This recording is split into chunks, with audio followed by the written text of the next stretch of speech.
네, 이어서 하도록 하겠습니다. 제가 그 본문이 저희 교재 어느 위치인지 적는 걸 까먹었더라고요.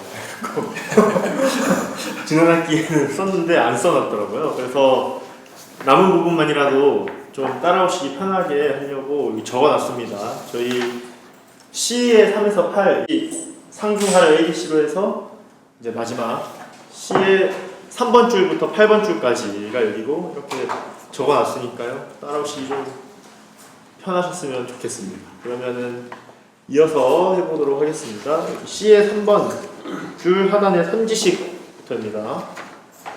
선지식 아어, 인화, 상, 처, 일문, 언, 불, 배우 돈견, 진여, 본성 시고, 장, 차교, 법류, 행, 후대 시교, 여, 교법, 유행, 후대. 어디죠? 시교, 시고, 여, 시고, 여 교법, 유행, 후대. 네. 놓친 것들이 몇 개 있네요.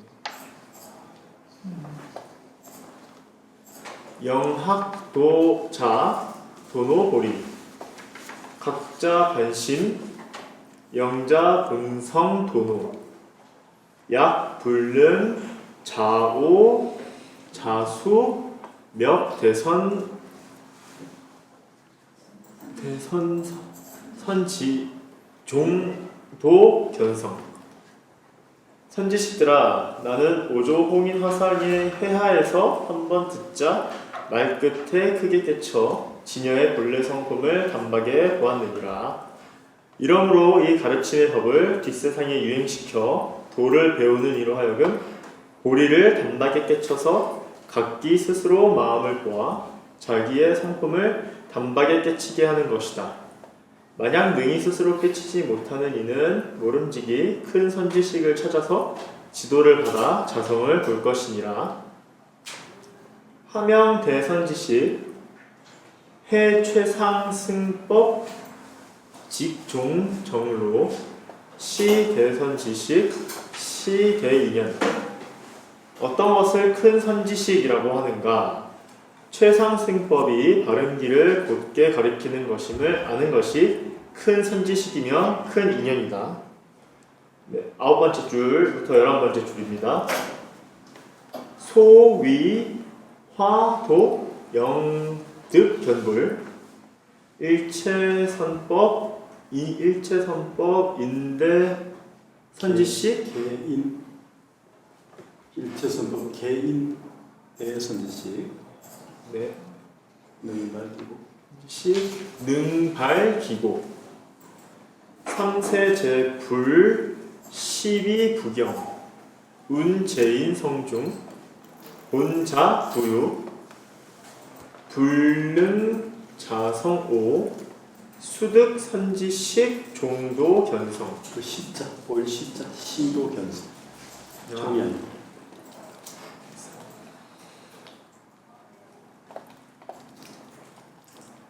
한 번을 먼저 읽도록 하겠습니다. 12번째부터 6번째 줄입니다. 약자 오, 약자 오자, 불가 외 선지식, 약취 외구, 선지식, 망득 해탈, 무유 시처, 식자 신내, 선지식, 즉득 해탈, 약 자신사 미망년 진도 전도. 거꾸로 전자. 전도.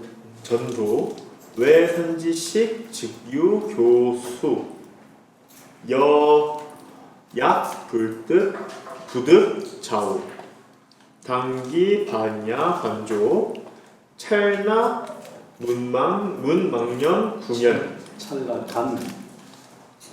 망년. 잘못 봤습니다. 즉시 자진정 선지식 일오 즉시 불야 자성심지 이지혜 관조 내외명 이게 뭐였죠? 수인가요? 명철 명철 선지 명철 식자 본심 약식 본심 즉시 해탈 이게 뭐였죠? 혹시 기 이미 있죠.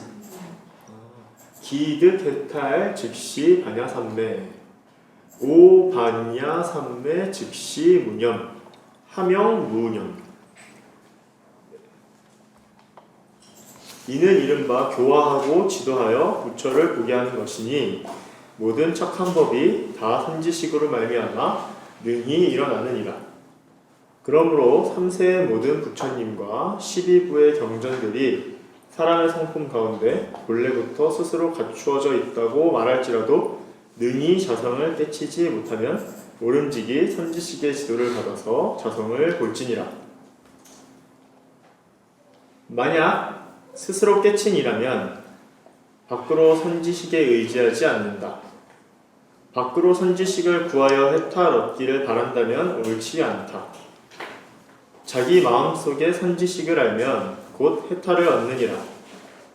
만약 자기의 마음이 삿되고 미혹하여 망념으로 전도되면 밖의 선지식이 가르쳐준다 하여도 스스로 깨치지 못할 것이니 마땅히 반야의 관조를 일으키라. 잠깐 사이에 망념이 다 없어질 것이니 이것이 곧 자기의 참 선지식이다. 한번 깨침에 곧 부처를 아느니라. 자성의 마음자리가 지혜로서 관조하여 안팎이 사무쳐 밝으면 자기의 본래 마음을 알고 만약 본래 마음을 알면 이것이 곧 해탈이며 이미 해탈을 얻으면 이것이 곧 반야삼매며 반야삼매를 깨치면 이것이 곧 무념이니라. 네, 19번째 줄입니다. 여기까지 질문 있습니까?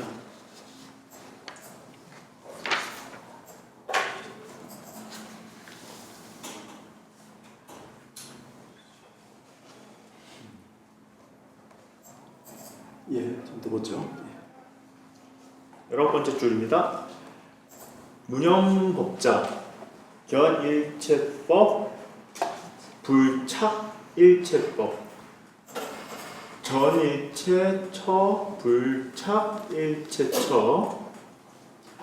상정 자성 사육 제 종육문 주출 어육 진중 분리 불염 레거 자유 즉시 반야 삼매 자제 해탈 명무연행 막 백물 불사 상명염절 당 즉시 법전 증명 견견 오무념 법자 만법 진통 오무념 법자 견제 경계 오무념 돈법자 치불위지 어떤 것을 무념이라고 하는가? 무념이란 모든 법을 보되 그 모든 법에 집착하지 않으며 모든 곳에 두루하되 그 모든 곳에 집착하지 않고 항상 자기의 성품을 깨끗이 하여 여섯 도적들로 하여금 여섯 문으로 달려나가게 하나니 육진속을 떠나지도 않고 물들지도 않아서 오고 감에 자유로운 것이다. 이것이 곧 반야삼매이며 자제해탈인 무념행이라고 이름하느니라. 온갖 사물을 생각하지 않음으로써 항상 생각이 끊어지도록 하지 말라. 이는 곧 법의 묶임이니 변견이라고 하느니라. 무념법을 깨친 이는 만법에 다 통달하고 무념법을 깨친 이는 모든 부처의 경계를 보며 무념의 돈법을 깨친 이는 부처의 지위에 이르느니라. 멸죄 넘어가겠습니다. 26번 줄 보시면 됩니다. 선지식 후대 득오법자 상견오법 신분리 여좌우 선지식 장차 돈교 법문 동견 동행 발원 수지 여사 불고 여시 불고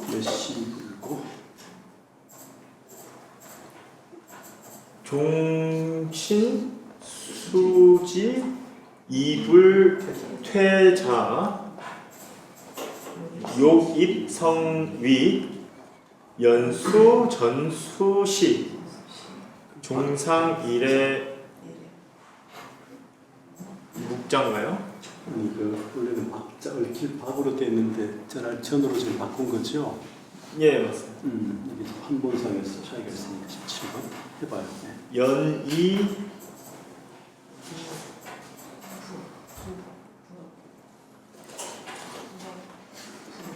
부어 법 발대서원.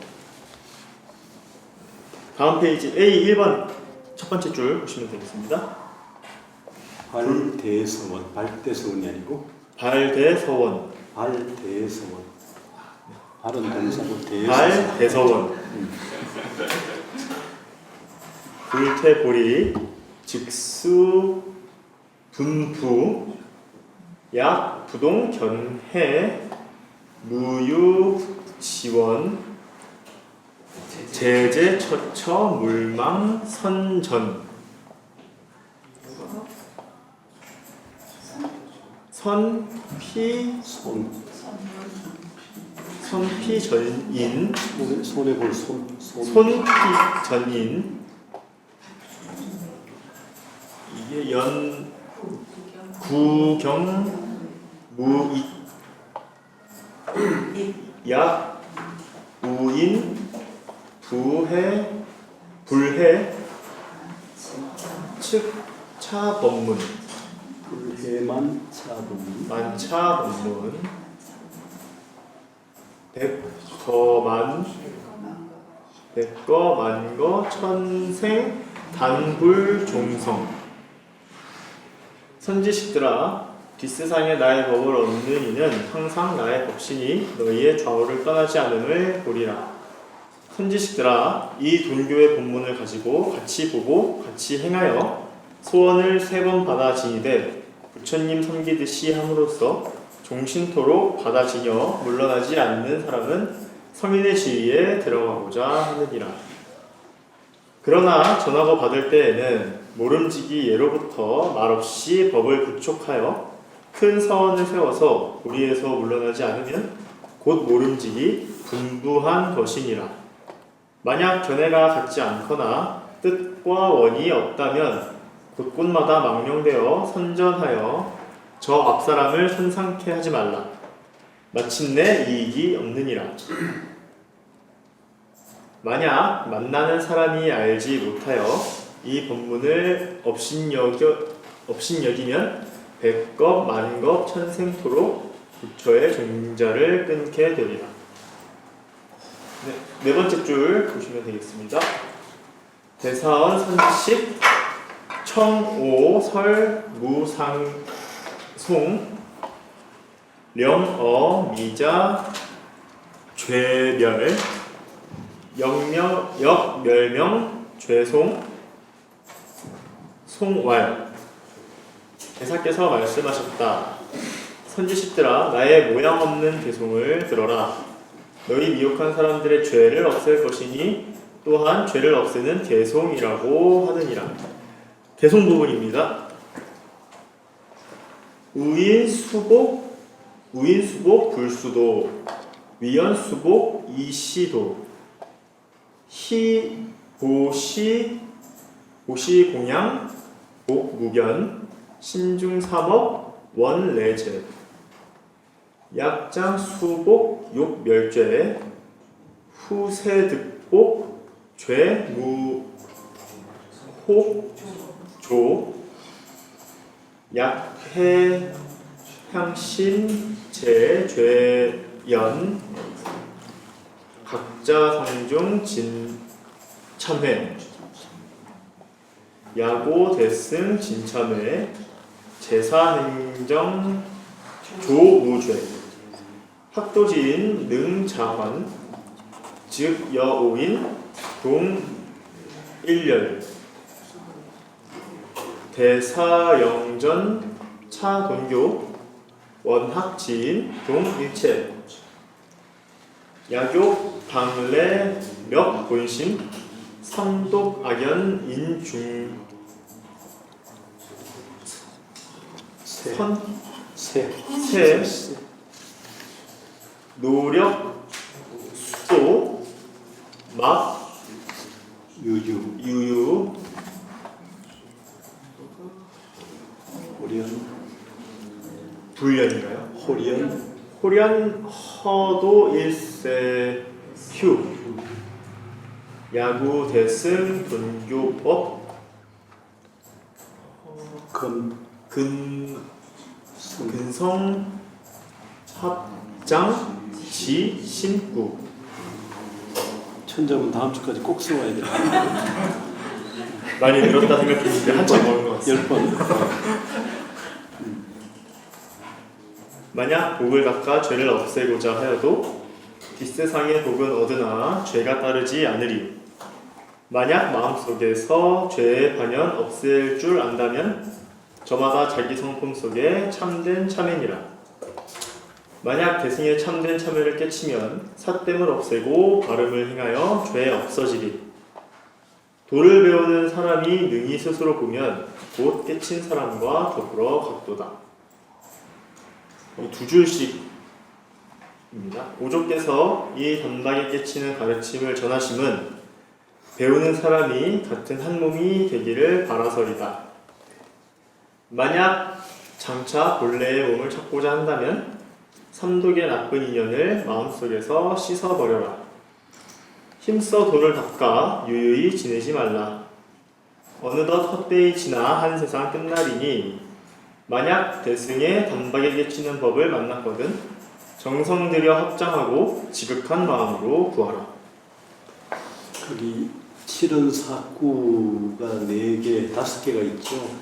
그 중에 칠언사구의 두 번째 종기성전결의 갑자 세중진참회인데 여기 갑자 성중진참회네요. 그리고 여기에 개송에 보면은 저희 첫 번째 줄에 그 시의 도자가 저희 거에는 저희 교재에는 없거든요. 근데 이제 번역본에는 다 들어있어가지고 저도 일단 괄호를 쳐서 넣어놨습니다. 이게 있어야지 이제 7개씩 맞는 것 같아서.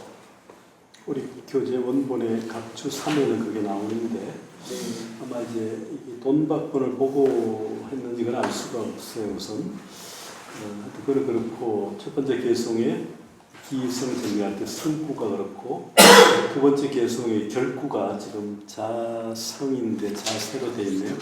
자성이 맞을 것 같고 역시 그렇습니다.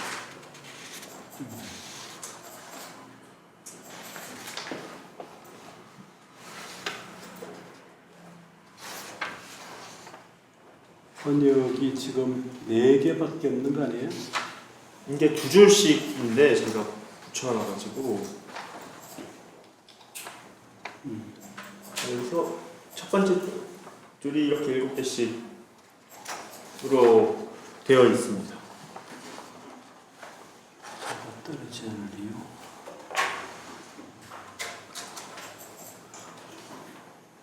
좀 끊어서 하든지 이렇게 해야 될 텐데 아니면 그 개송마다 개송 7원사구 밑에 바로 우리말로 번역이 바로바로 붙든지. 네, 그러면 그렇게 수정해 놓겠습니다. 그러면 첫 번째 줄이 빠진 것 같아요. 이게 하나가 빠진 것 같은 그러니까 지금 총 우리가 개송이 5개인데 여기 두 번째 줄까지가 빠졌습니다. 이 부분을 읽어드리겠습니다. 어리석은 사람은 복은 닦고 돈은 닦지 않으면서 복을 닦음이 곧 도라고 말한다. 그리고 곧이 공양하는 복이 끝이 없으나 마음속 삼업은 원래대로 남아 있도다. 여기 다음부터가 그다음에 만약 복을 닦아 죄를 없애고자 하여도부터 여기 이어집니다. 앞에 두 줄이 없어서 제가 이거는 추가해가지고 다시 공유드리는 걸로 하겠습니다. 그러니까 발표자가 좀 빠뜨린 거죠? 근데 깜빡한 것 같습니다. 타이핑하다가. 그럴 수 있지. 넘어가도록 하겠습니다. 혹시 다른 질문 없나요? 저기 노력수도 막유유 해석하는 부분 있잖아요. 어디죠? 개송 되나요? 노력수도 막유유. 예. 그것을 힘써 도를 닦아 유유히 지내지 말라 이렇게 해석을 했는데 네. 좀 이상한 것 같아서요. 그 노력을 힘쓴다고 번역하신 것 같아요. 제가 보기에는.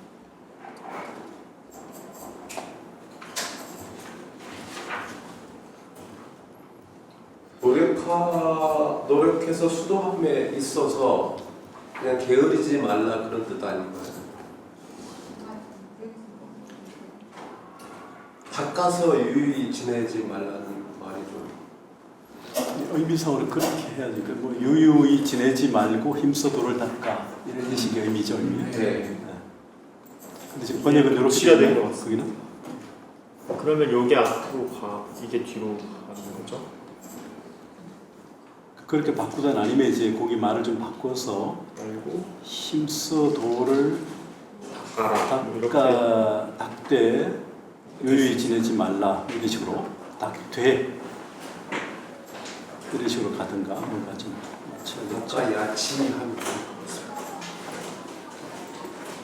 그거 그러면 어색하죠. 뒤에 연결 도리가 힘써 도를 닦되 유유히 지내지 말라 아니면 바꿔서 유유히 지내지 말고 힘써 도를 닦아라 이런 방식으로 바꿔야겠죠. 아마 이 시 같은 형식을 좀 맞추시려고 이 순서대로 하신 것 같거든요. 그러니까 이 순서대로 해도 관계는 문제적으로 의미를 좀 잘 살펴서 번역해야 됩니다.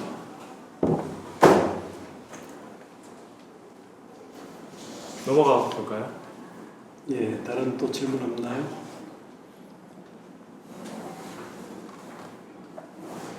예, 그 다음에 저희 이제 17번에서 18번 마지막 줄입니다. 대사설법요 위사 군관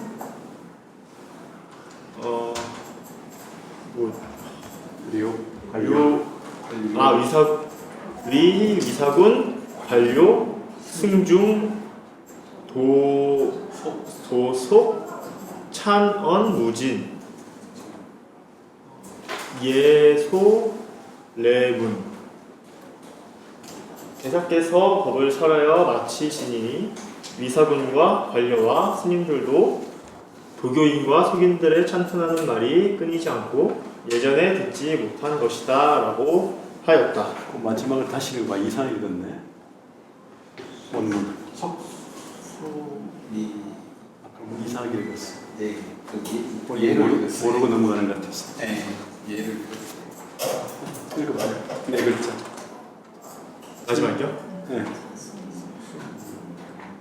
선점을 20번 써야 될 것 같아서. 발음을 한번 해보겠습니다. 예석자군요. 석소미문 예전에 듣지 못한 것이다. 본인이 옛날에 일찍이 들어보지 못해서 틀린 것 같아요. 발표자. 네. 한번 앞에서 한자 읽으니까 떨리네요. 혼자 읽을 때는 아 이게 그렇다니까 막힘이 좀 없었는데 글자가 안 보여. 자신 있게 한자 보기를 껐는데 자꾸 틀렸네요. 발표 불안을 이제 이겨내야 되는데 발표 불안. 정세를. 네, 일단은 제가 맡은 육조단경 범위는 19번 멸죄가 이렇게 끝이 납니다. 그래서 아니요. 아직 그걸로 끝난 게 아니죠? 예. 네. 그래서 이제 다음에 이제 5번, 6번 파트를 가신데 제가 이제 육조단경을 했는데 진울 저희가 이제 전체 수업 주제가 진울이니까 진울의 선사상에 대한 특징하고 영향을 이제 5번, 6번으로 정리를 했습니다. 그래서 여러 가지를 찾아봤는데 도노 점수나 이런 게 막 나와 있더라고요. 그래서 그런 것들을 여기에 다 정리를 하는 거는 좀 의미가 없지 않겠지만 너무 많아지고 또 그럴 것 같아서 저는 여기서는 특징에 대해서 조금 더 정리를 해보았습니다. 시작해 보겠습니다. 진울의 선은 교와의 통합을 지향한 화엄선으로 정의할 수 있다.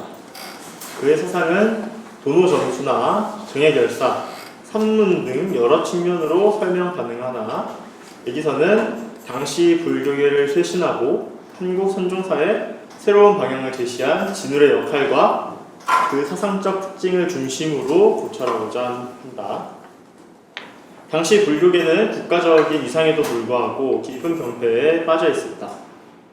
진울이 보기에 경전의 뜻도 모른 채 글자만 외우는 문자 법사와 깨달음도 없이 좌선만 하다가 조는 암증선객이 가득했다.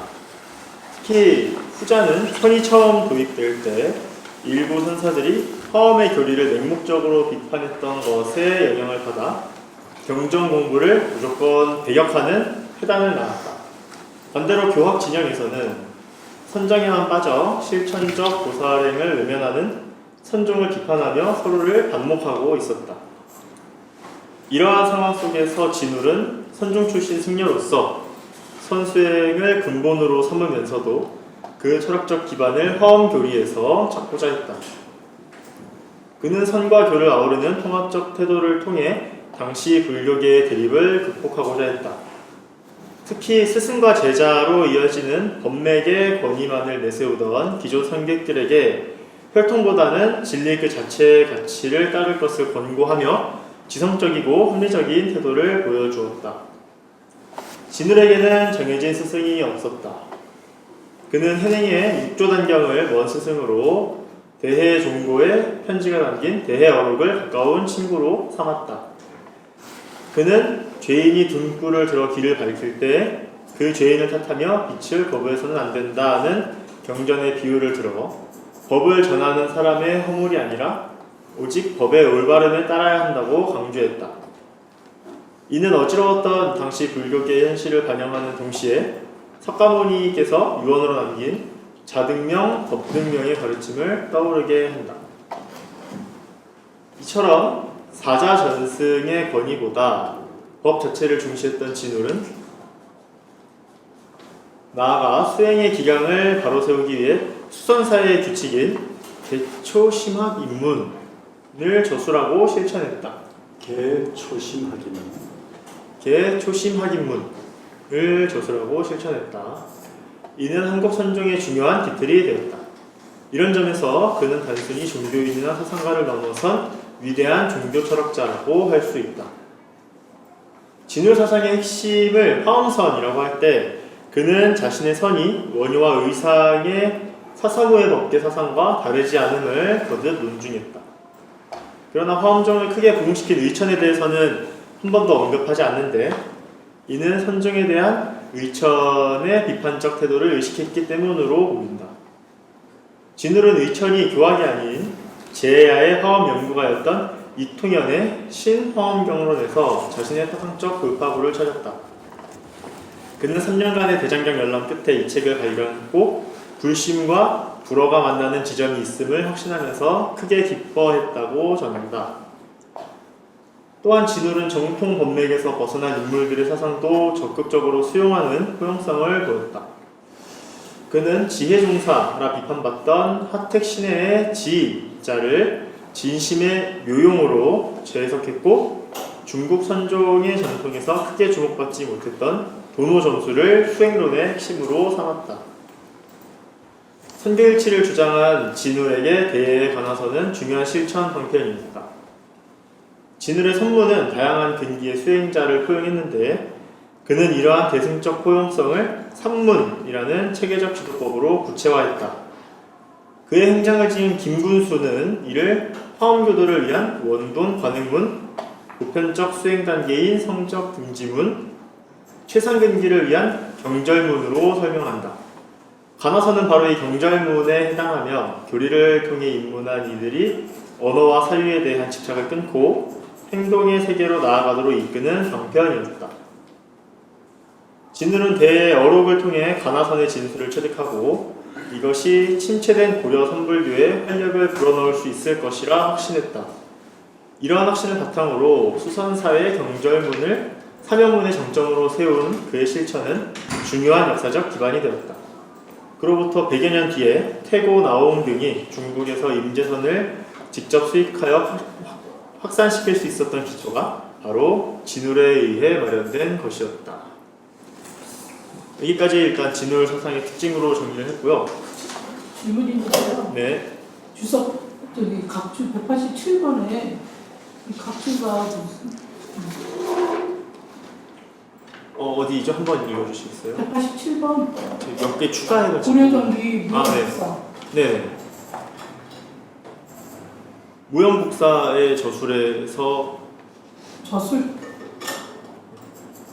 여러 가지 이제 진울 전기를 읽어봤는데 무형선사에 대한 얘기가 계속 나오더라고요. 거기서 이제 화엄 교리를 맹목적으로 비판했던 사람으로 무형선사를 항상 언급을 해가지고 저도 여기에 화엄 교리를 비판했던 선사들을 좀 넣고 싶어서 각주에다가 거기서 설명을 했습니다. 나왔구나. 네, 무역국사 무형선사가 화엄 교리를 맹목적으로 비판했다고. 있다고 네, 고려정기라고. 고려전기요? 진울의 생애 같은 것들을 쭉 읽어보니까 187번에 고려정기라고 써 있어서 아니죠. 고려전기가 아니고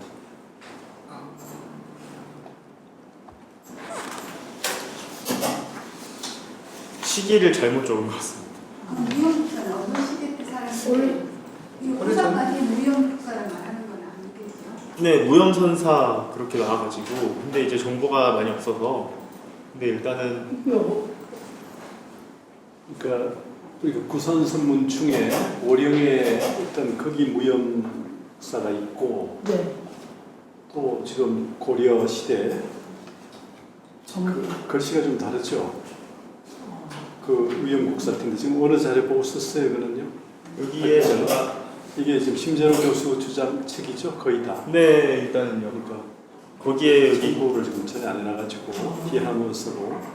여기에 강건기 교수님인가요? 이분 거랑 기리성 선생님 거랑 이제 진울 전기를 참고해가지고 무역국사가 그 모령의 그 무염이 아니라 네. 그 고려 시대의 무염으로 봐야 될 텐데 한자를 좀 써주면 좋은데 원래 거기는 이제 없을 무자에 물들 염자잖아요.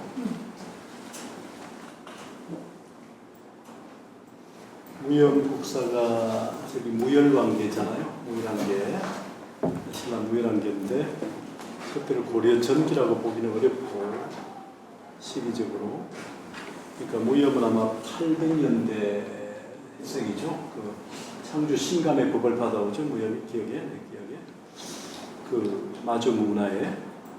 근데 여기 고려 전기 무염 이렇게 치면 이 무염은 다른 무염으로 봤을 텐데 그러면 그 무염이 어느 무염인가를 좀 발표자는 넣어줘야 될 것 같아요. 오해지가 있으니까. 네, 알겠습니다. 이제 그 대부분 한자는 같이 안 써주셨어가지고 저도 헷갈려서 진울선의 특징을 화엄선으로 본 이유나 이렇게 있어요? 첫 번째 문장이 네. 진울선의 특징을 화엄선으로 봤는데 네. 그렇게 정의를 딱 했는데 그런 이유가 있느냐?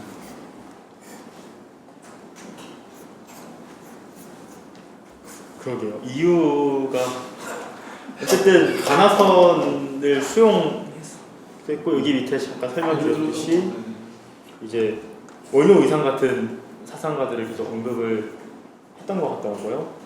그래서 그런 것들을 기반으로 화엄선이라고 주장하시는 분들이 꽤 돼가지고 그래서 이제 한때의 주장이 있으면 이게 좀 오해 여지가 있을 수 있죠. 네.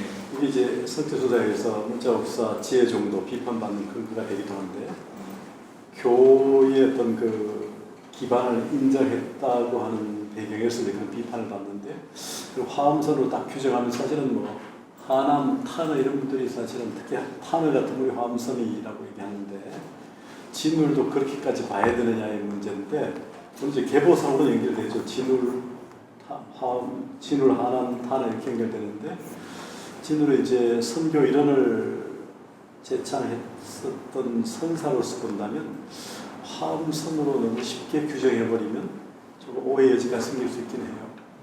그다음에 신전우 교수는 그렇게 본 것 같고 일부 뭐 그렇게 본 것 같은데 이제 선과 화엄의 통로를 썼던 그 뭡니까 일본의 요시대 교수가 이제 그렇게 화엄선을 규정하고 중국의 진관도 이제 그런 맥락이다 이렇게 봤는데 어쨌든 간에 진관은 화엄에서 빠져잖아요 전부. 그리고 종밀은 오조인데 물론 종밀 우두선사 계열이었다가 이제 제장에서 화엄으로 갔지만 근데 진울은 물론 이제 화엄 절여도 하고 뭐 다 했지만 화엄선으로 딱 해버렸을 때 오해 여지가 없지 않다는 거죠. 이렇게 문자가 없었지 정도 꽉 묶여버렸으니까 송강사에서도 아마 화엄선이라고 얘기하는 걸 좋아하지 않을걸요? 그렇죠. 송강서에서 볼 때는 전혀 아니죠. 계보가 달라지니까. 의미는 이제 뭐를 말하려고 하는 건 충분히 뭐 된다는 되는데 첫 문장이 지구선의 특징을 화엄선이랑 딱 규정해버리니까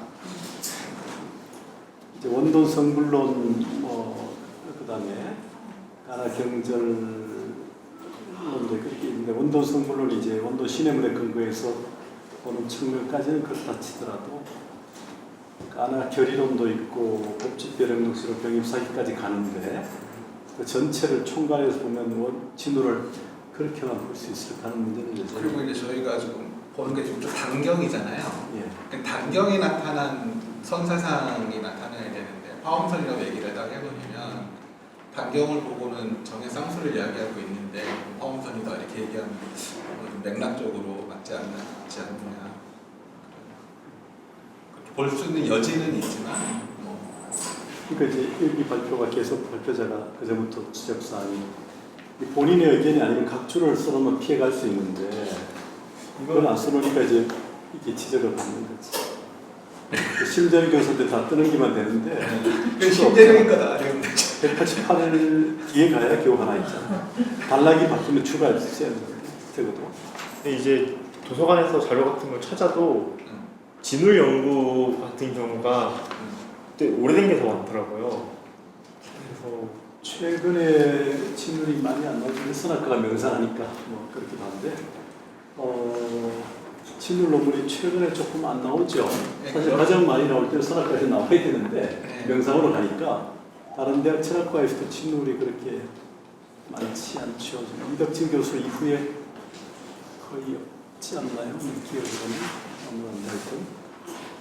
그래서 이제 신재영 교수님뿐만 아니라 이제 옛날 이제 여기 이런 책들이나 논문 모음 같은 책들이 이제 여러 가지가 있었는데 이런 것들을 봐도 다 화엄선이라는 얘기를 앞이나 중간에 꼭 하더라고요. 저 그래서 그게 이제 원문을 안 보고 쓰니까 그래. 통용인 줄 알았습니다. 이제 물론 뭐 그때는 좀 그런 분들이 없지는 않은데 많지 않으니까 이제 이 하와이대 철학과 논문이고 박사 논문이고 김일성 교수 하버드 박사 논문이고 그 강동길 선생은 저기 어디에 뉴욕 주립대 박사 논문들 써가지고 이제 재탕삼 땅 이렇게 쪼개서 시급하니까 그렇게 된 건데 그 이후에 국내에서 나온 뭐 몇몇 예를 들어 뭐 김만경 그 논문은 이제 태고와 진울을 통합한 거고 이덕진 교수는 이제 진울만이고 몇몇 나와도 이제 화엄선이라는 표현을 그렇게 공공연하게 쓰진 않아요. 이후 초기에 좀 그런 부분이 있었는데 그런데 이렇게 써버리면 이제 해인사 성철 스님 일종 문도의 공격의 빌미가 되는 것처럼 되죠 사실. 네. 이렇게 돼버리면 그러니까 이 용어를 차라리 조심스럽게 써야 되는데 하여튼 그대로 써버리면 좀 그런 여지가 있죠. 현대 동향을 좀 파악을 했어야 되는데 아니 그냥 화엄선이라고 신재력이 떠들었다. 가는 거지. 저는 진짜 통용되는 정설인 줄 알아가지고. 전혀 아니고. 뭐 그런 부분이 전혀 없다고 할 수는 없는데 그렇게만 규정하기에는 이후에 진행된 논의들이 많기 때문에 오히려 오해 여지가 있을 수 있죠. 한국 불교의 중요한 특징이 이제 화엄선적 특징은 있어요. 교를 소홀히 하지 않으면 소선을 이렇게 가기는 가는데 이렇게 진우를 화엄선 지향이다 이렇게만 보아버리면 이게 태고나 이쪽 입장에서 볼 때는 여전히 좀 뭔가 미지하고 문자업사 지혜 정도구나라고 하는 아주 못 캐친 사람 같은 그런 느낌을. 그런 부분이 있을 수 있어요. 여러 가지 이제 맥락이 있는데 하여튼 또 다른 질문이 있습니까? 저 질문 있는데 네. 그 중간에 지혜 종사라 비판받던 사택 신뢰의 진짜를 진실의 묘용으로 재해석했다는 부분이 있는데 네. 이거 한 줄로는 그 어떤 식으로 그렇게 재해석한 건지 잘 알지 않아서 조금 더 설명해 주실 수 있나요? 어디죠? 45페이지 두 번째 단락. 여기죠?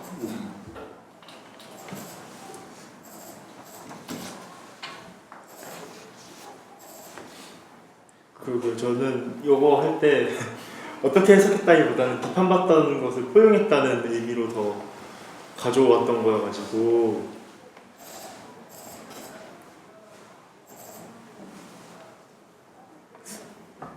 도움이 필요할 것 같습니다. 전 교수님 패스하면 되잖아. 이 부분을 좀 이 문단에서 포인트로 잡고 싶어서 위에 좀 더 소개했던 거였는데 그러니까 뭐 여러 가지 맥락이 있는 부분인데 이제 치라고 하는 게 뭐 초기 불교 이래 계속 얘기되어 왔던 맥락이 분명히 있죠. 지의 지자가 있고 알 지자가 있는데 사실은 노자 도덕경 시대에 근거하면 사실은 지의 지자가 더 굉장히 그 뭡니까 이 교학이나 또는 문자에 근거하는 약간 격이 떨어지는 측면이고 이 알 지자가 더 위에 있는 것처럼 그렇게 썼어요. 용계성으로 도덕경에는. 근데 이제 이후에 한대 이후에 보면 오히려 우리가 흔히 얘기하는 이치는 알은 말, 그러니까 문자, 뭐 경교에 근거하는. 근데 지혜 지자는 이제 그걸 넘어서 이런 방식으로 지금 쓰고 있잖아요. 한대 이전에 또 우리 얘기했지만 중앙이 있으면 여기저기 좌회전이 많이 있을 때 그러니까 왼쪽이 위고 오른쪽이 밑인데 한대 이전의 용례는 한대 이후의 용례는 그러니까 한대 이전의 용례는 오른쪽이 위고 왼쪽이 밑이었어요. 근데 한대 이후의 용례는 왼쪽이 위고 오른쪽이 밑이. 그러니까 영의정 좌이게 이렇게. 그게 이제 지난번에 얘기했지만 그 화엄사에 화엄사가 아니라 저기 불국사의 이제 그 개창조가 표hul인데 의상이 진짜 표hul인데 삼성가운에 보면 여기 표훈대사가 앉아 있고 이쪽이 이제 누가 있느냐 하면 태현이 있고 이쪽이 원척이 있어요. 그래서 우리 시도 교수님은 또 이 용례 이런 부분을 생각 못하고 그냥 앞에서는 셋이 되니까 원척이 제일 뒤에 있어 신라 화엄국사 그러니까 불국사 화엄국사 원척이 이렇게 쓴다. 그래서 이제 우리 선학들이 원척 법사가 둘이 다 셋이 다까지 나갑니다. 시기적으로 볼 때 뭐 그 성문자 나오는 어떤 원자 큰 입구 안에 어떤 원자 쓰는 게 있고 우리 이 원자 쓰는 게 있어서 그렇게 쓰는 걸 보면 이제 진평학대 인물이 있고 또 중국 간 인물이 안 들어왔다니까 둘인데 지금 이제 이 김혁대 선생님 그 불국사 원척까지는 9세기 되니까 네. 3명의 원척서까지. 근데 역사학에서는 이제 1명이라고 예전에 보는 건데 그게 이제 바로 그런 맥락이 있는 거죠. 그러니까 왼쪽에가 위고 오른쪽이 밑이 한대 이후에 문어야 되는데 그런 이해가 없으면 앞에서 수평주로 보니까 태현이 먼저고 표훈이 그 다음이고 원척이 그러니까 이렇게 갈 수가 없단 말이에요. 앞으로.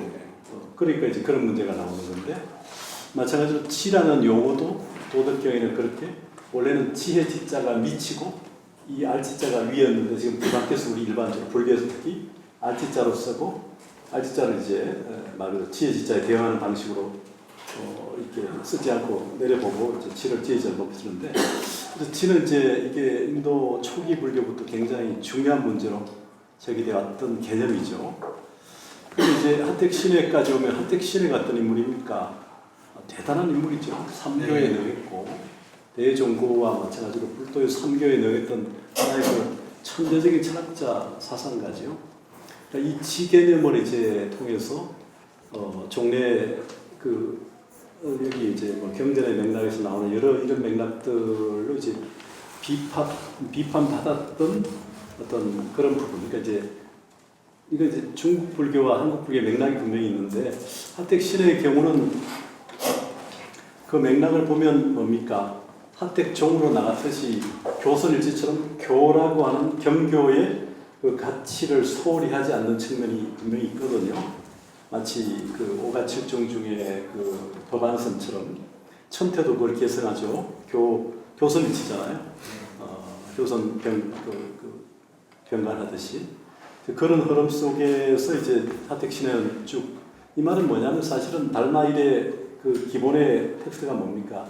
능가경이잖아요. 능가경의 근거한 사유가 이제 능가종이고 달마어록이 추가돼서 이제 열의 청정선, 그러니까 열의 가르침인 열에서 능가경에 근거한 열의 선에다가 달마어록에서 말하는 청정선을 결합해서 열의 청정선이라고 하는 것이 이제 적어도 4조까지는 아마 주류를 잃었던 담론으로 보이는데 4조 이후에 도신 이후에 이제 뭡니까 홍인 때 가면 이게 좀 바뀌어서 이제 금강경으로 대체가 된단 말이에요. 주류가 이렇게. 그러니까 능가경은 이제 교종의 뭐 유식뿐만 아니라 교종의 대표적인 경도의 소위 경전인데 이걸 이제 부정하고 금강경으로 대체되는 과정이 분명히 있는 거죠. 근데 하택신에는 여전히 어떤 의미에서 능가경의 그 불설의 열의 그 의미에서의 그 지, 그러니까 초기 불교일에 말해보면 지자의 그 의미를 분명히 써왔던 건데 그 경교선의 입장에서 그러니까 경전에 근거한 선이었던 거죠. 조사들 어록에 근거한 선이 아니다. 그런 맥락에서 이제 하택신현을 써왔는데 진울은 이것을 그런 의미를 달리 해석했다는 거죠. 이것을 수용하면서도 이제 묘용이 있고 사실은 묘체가 있는 거죠. 몸체, 체 입장에서 진심을 봐야 되면 사실은 뭡니까? 우리 흔히 얘기했던 지혜 지자의 개념 이렇게 봐야 되는데 이 알지자 개념을 이제 수용하려면 하택신의 경교선을 부정하고는 안 되니까 이 부분을 진심의 묘용으로 채택을 하면서 끌어안는 거죠. 진으로 오히려. 그러니까 당시 분위기에서 배제했던 지를 오히려 묘용으로 끌어안음으로써 자신의 외연을 좀 넓혔던 거죠. 진으로 오히려. 그러니까 경교의 입장을 단순히 부정만 하는 분위기 속에서 진울은 오히려 이것을 묘용으로 수용함으로써 그 부분을 정당화해가는 노력을 기울였다는 거죠. 그러니까 또 뿐만 아니라 선종에서도 그렇게 주목받지 못하도록 점수의 부분도 정례 도노 돈수의 설이 주류로 이어왔던 이런 흐름이 분명히 있었고 그런 맥락에서 하택신의 지자라는 게 아직 문자가 없사고 지혜 정도 차원이라고 보는 그런 일반적 분위기 속에서 진우는 이거 지자를 받아가지고 진심의 묘용으로 해석함으로써 또 그것의 이론적 기반, 실체적 기반을 바로 돈수를 끌어옴으로써 오히려 더 정당화했던 거죠. 이 부분이 이제 하택신에도 그렇고 종밀도 마찬가지인데 종밀도 지혜의 의미를 소홀히 하지 않았잖아요. 종밀도 삼가에 능했던 인물이잖아요. 불교, 도가, 유교에 아주 능했던 인물이고 역시 종밀조차도 우두선이지만 우두선 자체가 다분히 경교선의 연장 속에서 파생된 흐름으로 봐야 될 것 같은데 그런 맥락 속에 있던 종밀까지도 진으로 끼어나서 종밀이 말했던 게 사실은 뭡니까? 베렌록에서도 그렇고 그 선의 5가지 최상성이 있잖아요. 그 중에 여기 이제 두 번째 도로 점수 수행론 요거는 사실은 종밀의 엑센터죠. 그리고 하택신의 지는 하택크고 진으로는 하택의 지와 종밀의 도로 점수를 끌어와서 자신의 논리를 정당한 방식으로 이제 구성해 갔기 때문에 그걸 단순하게 그대로 그냥 개성이 아니라 자신의 체계 속에서 재구성해 리셋한 거니까 그게 이제 진울 사상의 독자성으로 그래서 이제 조사선에서 반화선도 받아들여서 이제 진울선으로 가는 그런 배경으로 간 거죠. 전달이 된지 모르겠네요. 네. 교수님 수업하고 관련없는데 달마는 인도에 있었을 때 누구의 법을 읽는 누구? 달마? 아니 초조 달마. 달마는 이제 다분히 그 의지하는 경이 사실은 그 시대의 능가경이잖아요. 능가경이 108가지 질문. 네. 경전마다 출입이 점에서 105가지 되는 경우도 있고 106가지 되는 경우도 있는데, 근데 108가지 질문에 대한 답변 형식으로 아주 상당히 깊이 있고 난해한 경이죠. 저도 능가경 경교에 입각한 선이죠. 달만. 그럼 선이라고 하면 그럼 보통 초조를 닮아라고 얘기를 하잖아요. 그건 이제 이후에 삽삼조사서를 만들어낸 사람들의 주장이죠. 그러니까 28조. 이제 부처님부터 천은설이 하나 있고, 다섯부터 쓰는 설이 있잖아요. 28조로 후대 사람들이 이제 달마해가 성찬, 도신, 홍 이렇게 그러니까 앞에 28조에 6조를 더해가지고 달마는 중복이 되니까 인도의 바냐다라 존자의 제자였던 달마가 와서 동태 참전에서 28에다가 이제 5를 더하니까 달마 중복되니까 33 삽삼조사잖아요. 그러니까 그 삽삼조사서를 만들어낸 사람은 해령의 제자들이죠 사실은. 근데 이 법회 특히 종밀, 저기 이제 신회, 특히 법회하고 신회가 저거를 만들어낸 거예요. 신회라는 사람이 대단한 인물인 게 바로 이제 6조를 정상으로 만들어냈잖아요. 6조를 최종적으로 성자로 만들어낸 게 사실은 하택 신회죠. 파천왕의 어떤 역사를 만들어낸 인물이 사실 하택 신회죠. 그래서 이제 신회가 비판도 받지만 어떻든 간에 성자가 되니까 선종이 최후의 것이면서 최고의 것으로 좀 바뀌니까 6조가 정상이 되고. 그래서 선을 규정할 때 예. 이제 선의 정의, 그러니까 시작이 어디부터냐 하면 그거를 선의 정의는 역시 초기 불교부터 이미 있던 거잖아요. 부따누사티, 불수념 뭐 해서 결국은 선의 출발은 이제 선종이 뭐 나중에 그렇게 얘기를 했지만 부처님의 마음이 선이고 말씀이 교다 이건 사실은 선 출발 이전에는 사실은 깨침의 내용은 부처님 가르침으로 가능했다고 보잖아요. 사실은 그렇게 되어왔던데 이제 선이 달마 들어온 이후에 이제 삽삼조사를 만들어내면서 이제 선과 교를 대등한 관계로 막 만들잖아 이렇게 만들고. 그러나 이제 선이 뭐냐, 정토가 뭐냐 할 때 불수념처럼 열의 십호 부처님의 이름을 따라 부르고 하는 그 과정, 그 수행이 수념, 아누사띠, 사띠 이어가잖아. 아누 이어서 수 따를 숫자 수념. 그러니까 부처님의 상호나 불법성 그 상호를 따라가는 거기서 사실은 굳이 말하면 그게 선인 거죠. 정토와 선의 연속이 거기부터 있는 건데, 근데 그런 거를 밝혀낸 것도 뭐 최근으로 보이고 팔리어먹게 되니까, 그러니까 이제 동아시아에서 이 선, 특히 정토 부분이 다운된 거는 결국 이제 선이 최상승으로 가면서 정토는 좀 내려갔던 부분들인데, 사실은 선과 정토는 출발로 굳이 따지는 지금이라도 거의 같이 출발했다 볼 수밖에 없죠. 달마도 지금 들어온 시점이야 지금 뭐 450년 전으로부터 500년, 530년 이렇게. 심지어 뭐 달마가 실존 인물이 아니다 해서 한때 유행한 적이 있었어요. 그래서 이제 우리 지창조에도 그런 얘기 자주 뭐 했던 것 같은데, 그 달마 대사가 실존 인물이 아니라는 것은 그의 생물연도 안 밝혀져 있고 또 피도 없지 않는 얘기를 했는데, 그때 우리 남경에 가서 봤더니 달마 피가 발견됐어요. 달마가 실존 인물이 확인됐습니다. 그래서 일본의 좌등철령 같은 인물이 이제 달마를 쓸 때 이를 달자에다가 맞자가 이렇게 마름질할 맞자, 손수변, 그 다음에 거칠치가 있는 두 개를 나눠서 마름질할 맞자는 천태고 이쪽은 뭐 그냥 가탁해서 마치 천태가 달마를 대신하는 것처럼 그 책은 그렇게 돼 있고 그 분위기로 갔는데, 달마가 피도 발견되고 실존 인물로 확인됐어요. 그리고 이제 다만 달마선이라는 게 천태선의 영향 속에 있다는 걸 천태선이 많이 강조하는데 분명히 영향은 있었을 겁니다. 어차피 사마타 이파사라가 뭐 유가사지로부터 이게 지관이라는 게 천태만의 독점이 아니고 이미 대선 유가선 아비다마 선에서 이미 있던 거니까. 천태는 정리를 해. 예, 그 전부터 있어 왔던 거니까. 그렇게 보면 선의 출발도 달마로 시작할 게 아니라 그 전부터 그러니까 그 아비달마 수행이 있는 거죠. 이렇게 요가에서 사마타 이파사나 있는 거니까.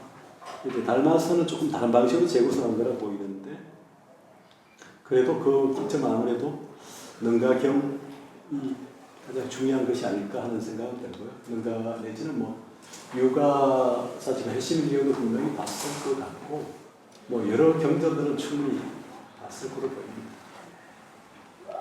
예. 교수님, 하택 신해가 이제 예.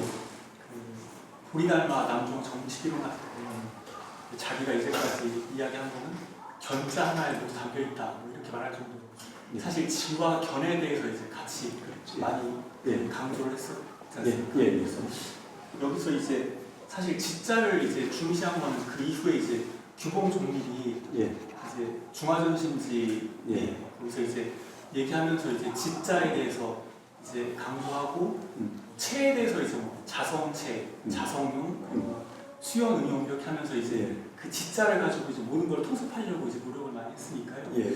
여기에서의 표현은 사실 하택 신해를 어떤 보조 진비 계승했다기보다는 그 규봉 종밀이 빠져 있어서 규봉 종밀의 지사상을 가지고 그 이렇게 공적 영지심에 의해서 예. 그 영지를 가지고 어떤 예. 묘용으로 이렇게 해석했다. 예. 이런 부분이 조금 더 맞을 것 같다는 생각이 예. 그런데 예, 이거 지금 심재철 교수 표현인가요? 이 부분에 지금 얘기하는 공적 영지라는 게 이제 지금 말했던 특히 규봉 종밀이 강조하는 거잖아요. 네. 그러니까 이제 여기 뭐 치, 견 그런 얘기 했는데 하택 신에도 이제 지는 초기 이래 쭉 있던 거고 지금 종밀은 뭐 견 그렇게 볼 수도 있는데 어떤 간에 뭐 그 치와 견을 이 두 사람 나름대로 강조됐고 보기 또 봤던 사람들이니까 신해나 종밀은 네. 근데 이제 요 문장에서 빠져 있는데 지금 그렇게 맞아요. 그게 그런 맥락에서 진으로 그냥 그대로 개성이 아니라 자신의 맥락 속에서 재구성해서 묘용으로 받아들인 거죠. 그러니까 신해나 종밀 거를 그대로 그냥 가져온 게 아니라 자기 신의 프레임 속에서 이렇게 재구성할 때 가져온 거죠. 원용한 거고 원용해서 변용한 거죠. 변용까지 갔기 때문에 진으로서의 독자성을 갖는다는 거죠. 단순히 이게 원용만 해버려가지고 그냥 뭐 전달자니까. 교수님 표현은 비빔을 넘어서 다림을 한 것 같아요. 더지질. 예, 뭐 그렇게 어쨌든 간에 이 부분이 이제 본인의 표현인지 심재철 교수 표현인지 하여튼 뭐 심 교수의 표현을 좀 생각했는지 모르겠으나 우리 스님 얘기한 대로 그 신해와 종밀을 좀 같이 좀 넣어야 될 것 같고 그 밑에 도로 점수 요 부분도 지난번에 법집에 나온 것처럼 7가지 중에 이제 하나니까 도로 점수가 근데 당시에는 이미 점수보다는 다른 뭐 돈수나 다른 쪽이 더 주류였던 시기에 적어도 진도는 이걸 가져와서 자신의 이론적 배경으로 수능의 핵심으로 써놨으니까 그러니까 이 부분은 조금 더 정확하게 인용을 해야 될 것 같고 네.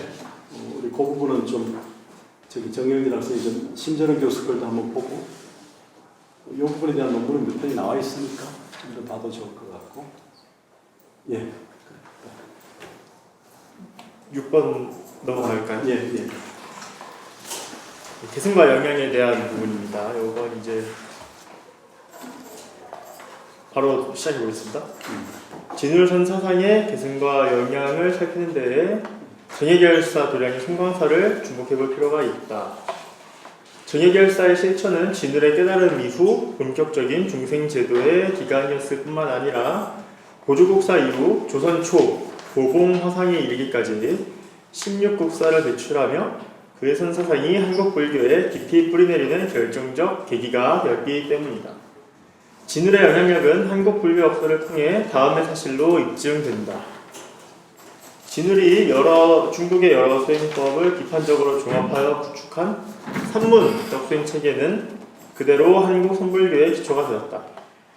이후 태고나 라옹 등이 중국에서 임재종의 법맥을 이어왔으나 이는 새로운 수행법의 추가라기보다는 진울이 이미 도입하고 그의 제자 해심이 발전시킨 가나선의 흐름을 계승한 것이었다. 그의 영향력은 제도로서도 확립되었다. 1397년 태조 이성계가 세운 흥천사의 주지상총의 청원으로 조선의 선종 사찰은 모두 수선사의 규율과 관행을 채택했다. 그 결과 선교를 막론하고 모든 한국의 승려는 진울이 제시한 체계에 따라 경전을 학습하는 전통을 세우게 되었다. 이러한 진울의 영향력은 후대의 교육 과정에서도 직접적으로 반영되었다.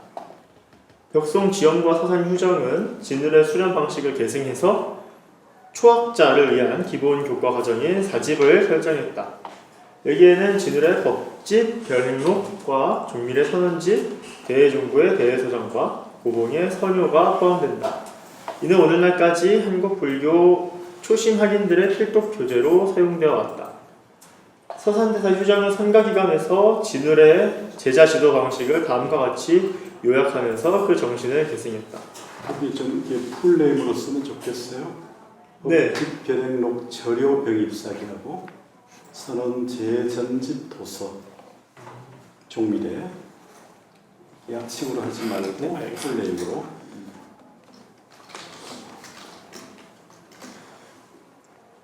이어서 하겠습니다.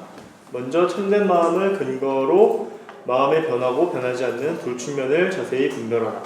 그리고 도노점수하라. 마지막으로 교리의 얽매임에서 벗어나 대자재 자유의 길을 간화해서 배워라.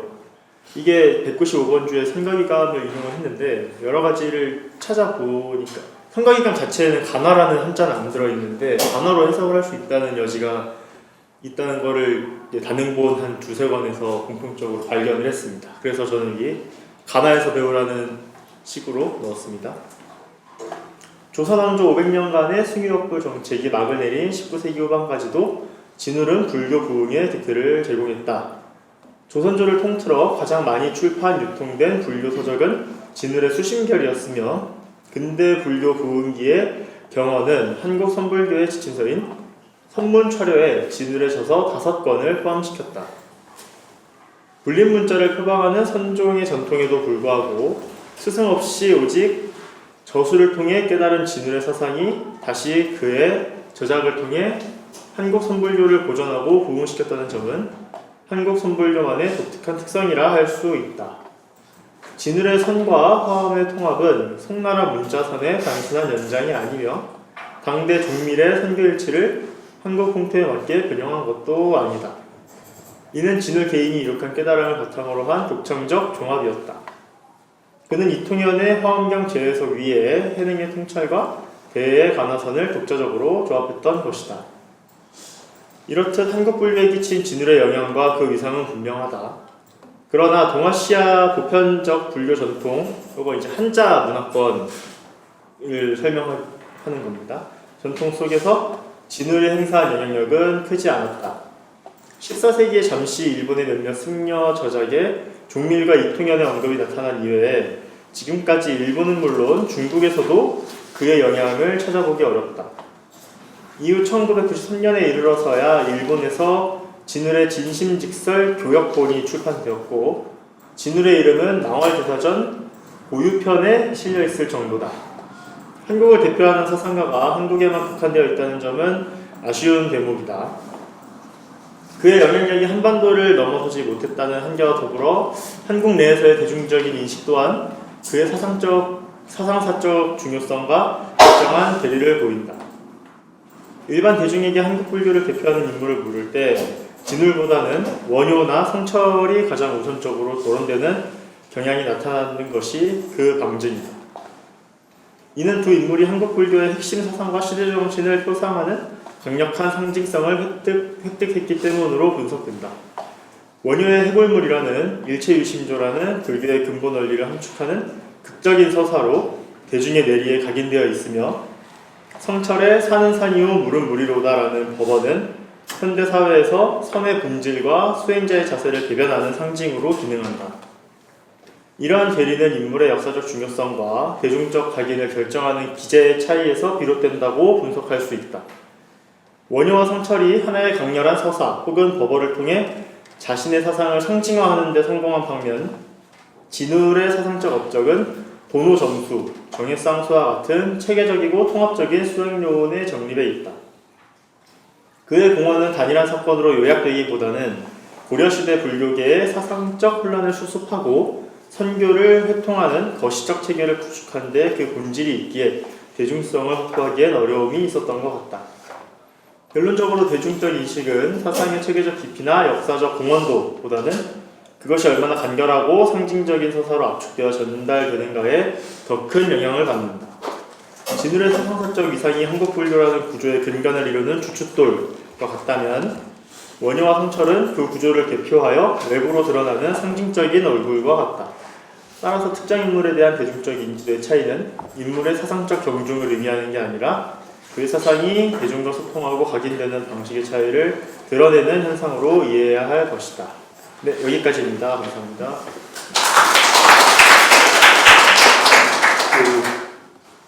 어때요? 땅에서 넘어진 자 땅을 짚고 일어나라. 이 말이 강렬하게 다가옵니까? 어떤가요? 땅에서 넘어진 자 땅을 짚고 일어나라. 넘어져서 진흙밭에 빠진 것 같습니다.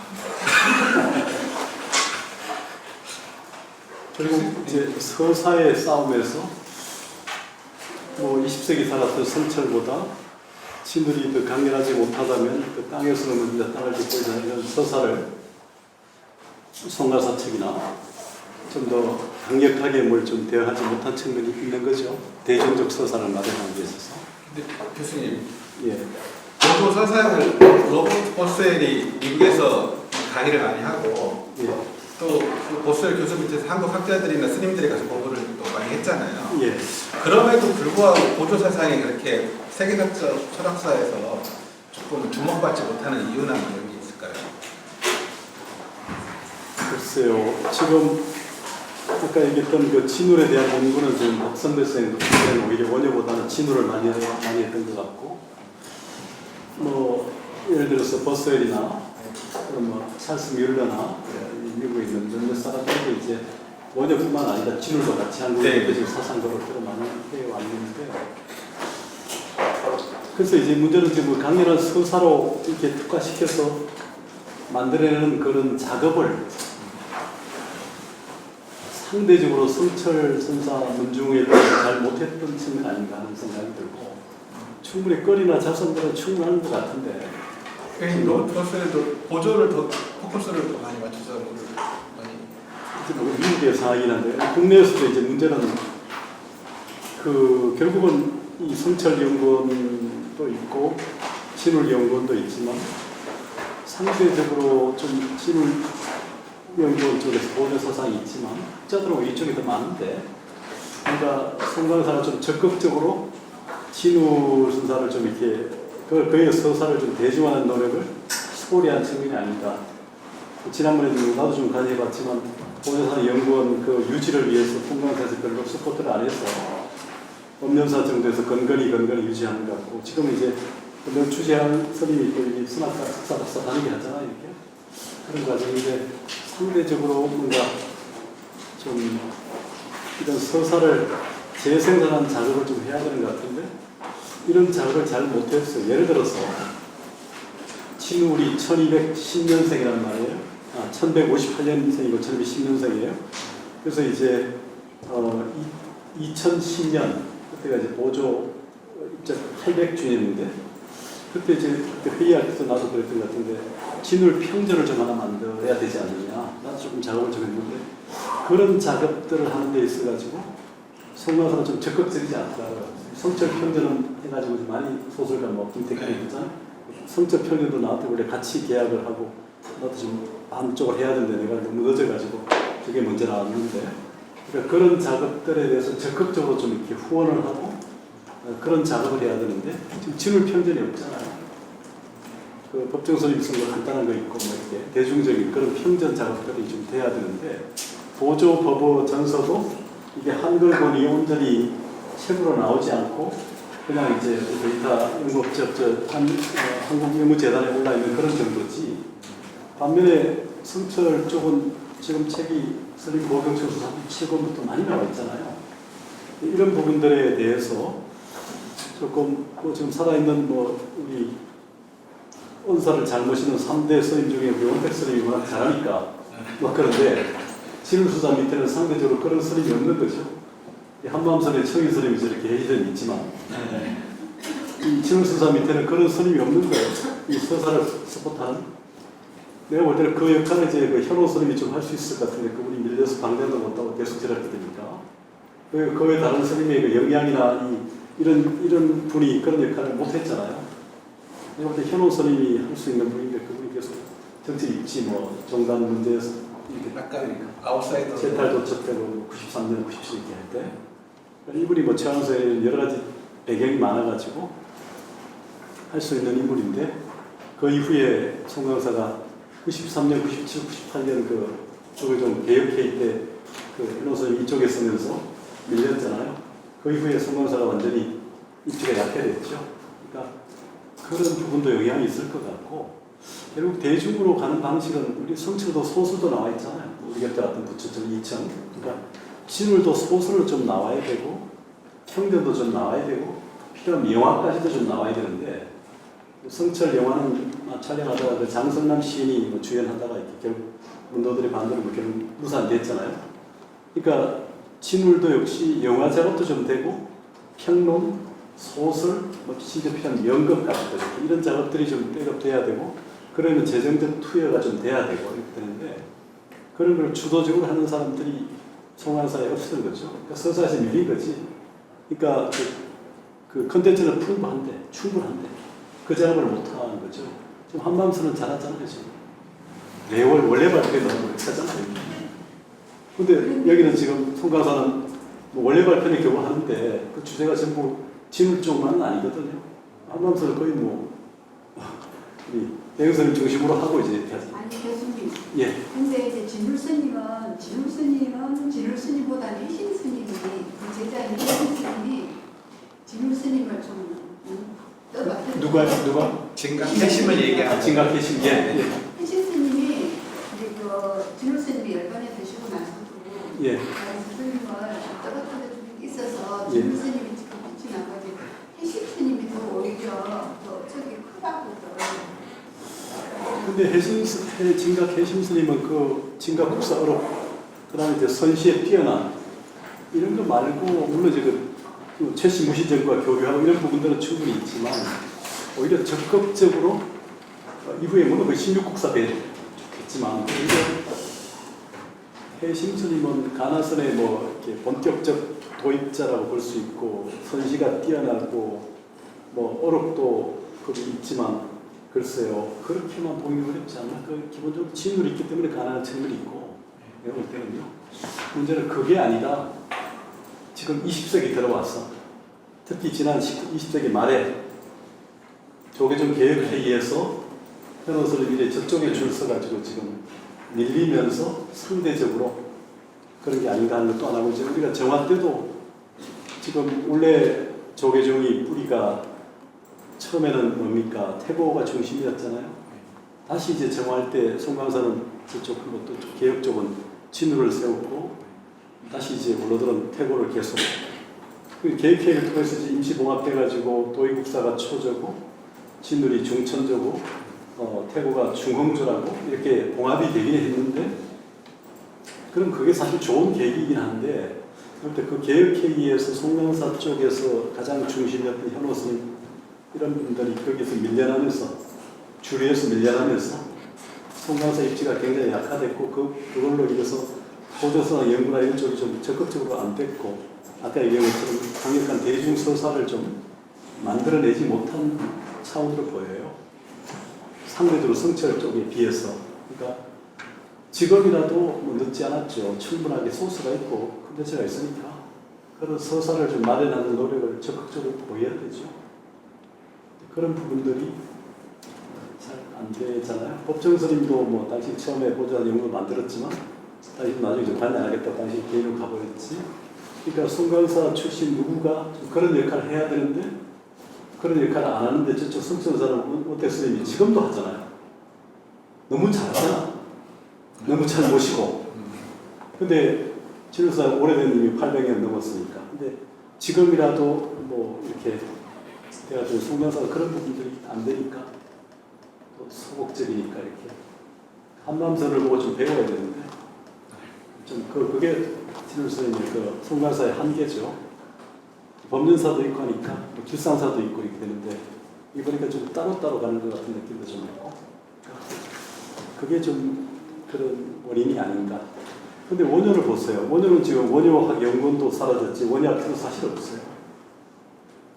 그런데도 뭐 우리 연구소가 늘 원효하기도 하지만 이렇게 원효가 소환되고 그게 학술회의 되잖아요.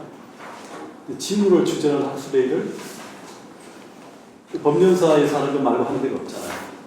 송강사도 그렇잖아요. 성철도 지금 뭐 성철연구원이 만들어서 중단됐지만 어쨌든 간에 지금 소설도 만들고 영화도 하다 그랬고 형전도 있고 하니까 또 그 성철문도에서 살아서 마비라 기도하고 곳곳에서 하잖아요. 근데 송가에서 상대적으로 뭐 진울 중심으로든 뭐 심일국사 중심 이런 작업들을 안 하잖아요. 잘 안 하잖아요. 그런 질문이 있는데 뭐 이런 질문을 갖다 했기 때문에 이런 답변을 하는 거고 그래서 불교 인물이 불교계를 좀 넘어서려면 적어도 불교계 넘어서서 대화할 수 있는 그런 서사를 좀 만들어내고 그런 서사를 가지고 계속 교류 소통을 좀 해야 되는데 그런 부분들이 불교가 얼마나 준비되는가. 지금 만해는 되잖아요. 만해하는 단체가 얼마나 많습니까? 20세기 인물이기도 하잖아요. 그런 것처럼 그러니까 진울은 송강사를 넘어가지 못한다는 거예요. 송강사 법연사를 넘어가지 못한다는 거예요. 이거를 넘어서야 되거든요. 그럴 때 이제 아까 땅에서 넘어진 땅을 짓고 일어나라라는 그 서사만 해도 굉장한 건데 불교 정신을 담아있는 그런 서사를 좀 가지고 뭘 좀 풀어내는 작업들이 안 되니까. 근데 뭐 원효는 워낙 오래된 뭐 누적된 뭐 텍스트 이렇게 국제 쓰는 게 있는데 진울도 뭐 박사가 몇 개 되긴 합니다. 지난 연구를 해보니까. 그런데 여전히 1세대 버스웨이나 뭐 찰스 뮬러나 지금 박승호 선생님 거를 안 쓰니까 그 이후에 미국에서도 그렇게 되려면 여기서 백업을 해줘야 되잖아요. 그러니까 기리성 교수나 심재능 교수 세상을 다 떠났죠. 지금 강릉에서 살아 계신데 진울 박사들 미국에서 그분도 지금 거의 글을 안 쓰니까. 그러니까 그러면 그 다음 차세대에 누가 그런 역할을 해야 되는데 성가사 연계되는 거니 그런 작업을 잘 안 하잖아요. 그러니까 이게 이렇게 되는 게 아닌가. 어쨌든 간에 뭐 그걸 진울만이 아니라 불교계 인물이 좀 이렇게 불교계를 넘어서서 이렇게 활약하는 부분이 좀 필요하고 그런 작업을 우리가 한국불교사무소에서 대한시대 뭐 불교계 안팎의 불교 지성 이런 얘기를 하면서 이제 우리 대유선도 다뤘고 뭐 탄어, 뭐 성철 또 뭐 만해 쭉 다뤘었는데 그런 작업들이 좀 계속 이어져야 되거든요. 불교 내부를 넘어서서 그 넘어 향해 가지고 좀 학술에도 좀 하고 그런 글이 나오고 콘텐츠가 자꾸 만들어져야 되는데 그게 불교계가 굉장히 좀 타종단이나 타종교에 비해서 조금 미진하죠. 그게 좀 앞으로 과제죠. 이 시대. 지금 뭐 캐데얼이 나오고 이런 시대에 그 원천을 찾은 불교하고 관련된 분이 많은데 그런 부분도 좀 살펴야 될 것 같고 할 일이 많습니다. 여러분들이 좀 하셔야죠. 불교 전공 대학원 여러분들이 좀 하셔야죠.